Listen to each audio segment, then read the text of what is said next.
stuffed in a garbage bag tossed somewhere on the third floor of my house. They've survived dozens of moves and have stayed in that garbage bag for the better part of 57 years. I come across them once in a while, usually when I'm cleaning out one area of the house and fixing up another. The bag only gets open when someone has to check and see what's inside. My ex-wife, old girlfriends, movers, and band crews have all looked down the open mouth of the green glad bag into my beginnings, like Rosebud. Hey, do you want these?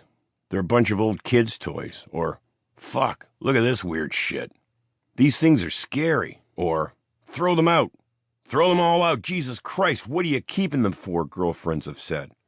Over the years, I've managed to hold on to the toys, but not the girlfriends. I kept the toys as a reminder of where I came from, or at least where I thought I came from.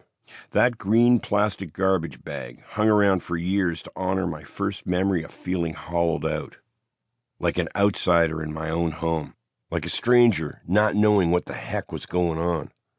The first time I felt I was in the wrong place, like a spaceship had dropped me in the wrong yard. Bunny Wilson's Kid. The Needy. Bunny and George were older. George was 51 and Bunny was 47 when I showed up in 1959. George collected $100 for working 5 days a week at a blind stand. The small confectionery posts were organized by the Canadian National Institute for the Blind and were meant to provide blind vets with work and purpose. George also collected a disability pension for having his head blown open and his eyes taken away from him as an RCAF flight sergeant.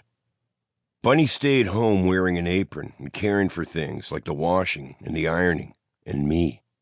I guess she was a housewife of sorts, although the house was always very messy.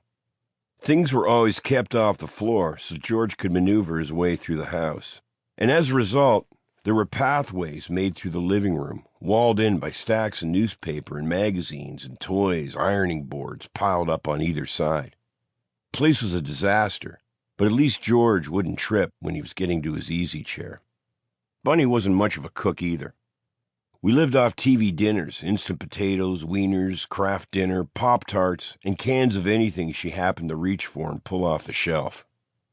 Wax beans, cream corn, alphagetti, and on down the line. I can't remember an onion ever hitting a saucepan. Nothing was made from scratch. Bunny would sit in the kitchen reading the paper in her underwear and an apron, pondering her next move, telling Trixie, well, I guess it's time for us to strap on the old goddamn feed bag, isn't it? Bunny left school at 14 to start work at the Sun Life building in downtown Montreal. She took the train into Montreal every morning, got off at Windsor Station, and walked with the masses across Dorchester Square, where she reported to her desk in the tallest building in the largest city in the Dominion of Canada. She went straight from a one-room schoolhouse in the sticks of Quebec to filing foreign insurance policies and fancy clients and answering calls of wild and worldly customers in faraway lands she'd only seen on maps, places like Cuba and Caracas. She went to Mass on her lunch break and disappeared behind secret doors and speakeasies with gangsters and jazz musicians on Friday nights. So domestic work was not something she understood or even cared about. From what I can recall, she would go from one messy room to another messy room, standing in the doorways with her hands on her hips, sighing in confusion. George would wake up every morning, shower and shave. Then he and Bunny would sit around the kitchen table drinking coffee and eating toast.